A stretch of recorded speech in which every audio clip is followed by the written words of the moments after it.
Thank you all for coming. I appreciate this coming together. I've been talking to Mike and team for a while about making this event as productive and as useful as possible. And it's really nice to have it actually be happening. A quick intro, my name is Arnaud. I'm one of the founders of this organization called Aztec. Since 2017, we have been really quite focused on making advanced cryptography really easy to use. I think the way I would frame what I want to do to open us up is maybe give us a little bit of shared context. I want to share 3 observations that feel really obvious from my perspective, and I suspect will be obvious from the perspective of some of you in the room, but hopefully will help us, again, talk the same language, talk the same, with the same context. The first one is, and I said this for those of you who were at the roundtable yesterday, I said this yesterday, these privacy tools, when they first emerged, I think there was a really deep ideological component to what was driving their development. I think for the past 5 to 10 years, that is no longer true. That's not to say that some of the people involved are not ideological, but the primary force driving the work now is market demand. And I think it's really important to highlight because it changes some of the dynamics, it changes how to engage, it changes what gets built.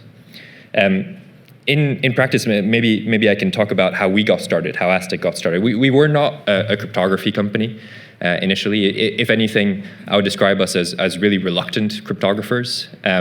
We wanted to build a syndicated loan issuance platform on Ethereum. We thought that there was, in 2017, an opening to bring these particular assets on chain to give people composable assets, a single source of truth, the idea of having more liquidity, more access to these financial tools.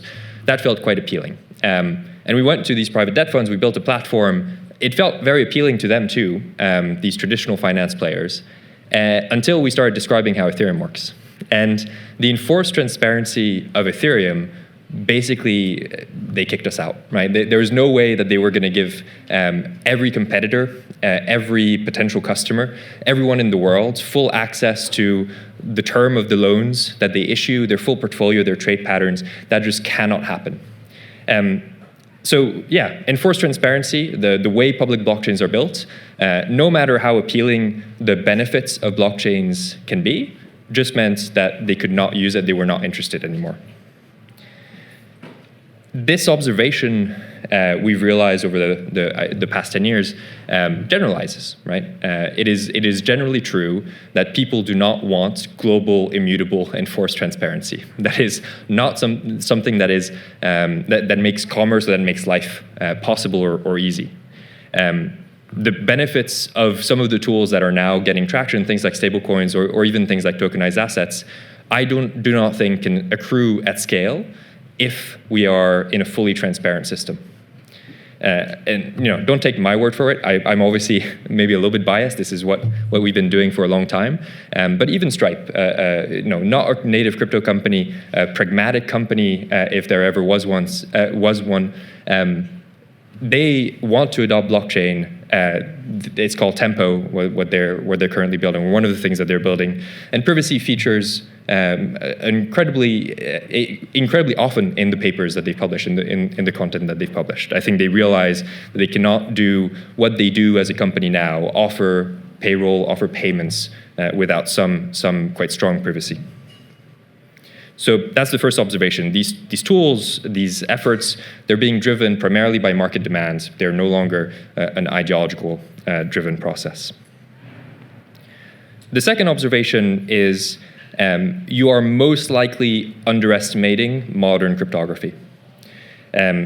I think some people in the room who are working at the edge of the field will know this already, but most won't. Most will still think of cryptography the way cryptography was maybe 10, 15 years ago. Obviously, online in the digital world, the best tool that we have for privacy, for giving people some amount of control over who sees their data, is cryptography compared to the physical world where you have very flexible tools in the form of locks and doors and bricks to build walls with. We only have this one quite blunt tool in the form of cryptography. And it's worth saying, it is generally a pretty rigid tool. I think until very, very recently, it was basically always binary. Something was encrypted or it was not, something was private or is open, something is closed or it is open. The problem is, obviously, people in the physical world and the digital world do not want either global, immutable, enforced transparency or global, immutable, complete privacy. They want something else, right? They want flexibility, they want control, they want the ability to represent the full spectrum between only I know this and everyone in the world knows this. In fact, I think most of the interesting things that we can build or that we should try to enable, much closer to the middle of the spectrum. I know exactly who knows this, or I have a pretty good sense of who knows this. Until very recently, again, the cryptography that we had was just not, it was not enough to achieve this full spectrum. So we tended to put in maybe some intermediaries somewhere in there, right? I encrypt my data to Google, and then Google decrypts it and can do whatever they want with it to a large extent. These brokers of trust, if I don't trust you and you don't trust me, but maybe you trust the bank, it's okay. The bank sees everything, but you don't, and I don't.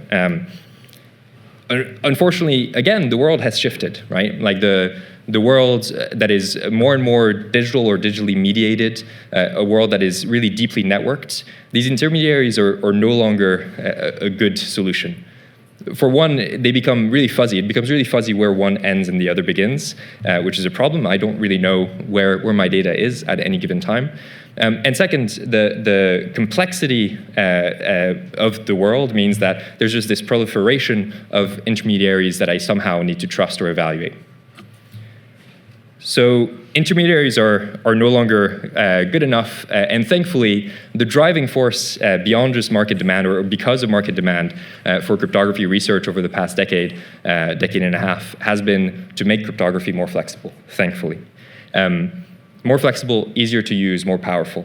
And I think it's worth highlighting the favorite way maybe to highlight this beyond saying things like on my phone I can now prove to you that the face in my passport is the face in front of my camera in a number of seconds, and I can prove to you without revealing any information about either my passport or my face. I think it's a pretty good example. From my perspective, you can represent the full spectrum that I spoke about now with modern cryptographic tools without involving intermediaries. But more importantly, these tools have become really, really easy to use. When we got started, my best assessment is there was tens of people who could productively use something like zero-knowledge proofs. Mostly in academia, a lot of them at Zcash, obviously, but tens of people is my honest assessment. At this point, with the tooling, with the cryptography innovations of the past decade, my honest assessment is much closer to 5,000. These tools will only get better, they will only get easier to use, they will only get more powerful. And that is my second observation. You're probably underestimating modern cryptography.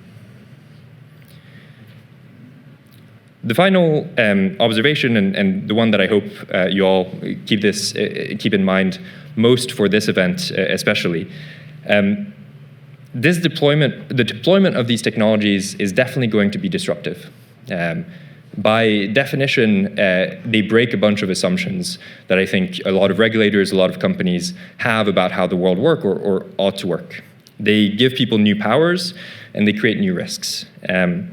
They will make some regs completely counterproductive, and they will make new regs potentially needed. It's why I think some of the work by Coin Center on the John Hancock project is so important. These need to be articulated, these risks and these opportunities need to be articulated beyond just our little circle of cryptographers.